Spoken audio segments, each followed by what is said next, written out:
টিপু ভাই, আমার বাসায় একটা নরমাল আইপিএস আছে, আমি এটাকে সোলার আইপিএস এ রূপান্তর করতে চাই, কোনো উপায় আছে? অবশ্যই আছে ভাই, এই জন্য আমাদের এমটি সোলার পক্ষ থেকে আপনার এমটি পাওয়ারের একটা কনভার্টার চলে আসছে।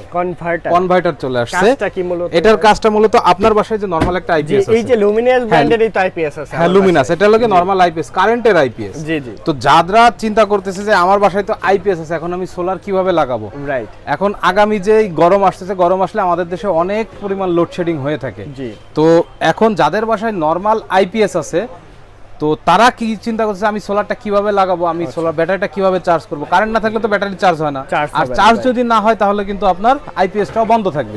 তো আইপিএসটা যাতে বন্ধ না থাকে এই জন্য নিয়ে চলে আসছি কনভার্টার। আচ্ছা, এইটা হলো গিয়ে সোলার কনভার্টার। এইটার মাধ্যমে এইটার মাধ্যমে আপনার বাসাবাড়ির যে নরমাল আইপিএসটা আছে, নরমাল আইপিএসটাকে আপনি সোলার হাইব্রিডে কনভার্ট করতে পারবেন। সুন্দর তো জিনিসটা। শুধুমাত্র এই ডিভাইসটার মাধ্যমে আপনি সোলার হাইব্রিডটাকে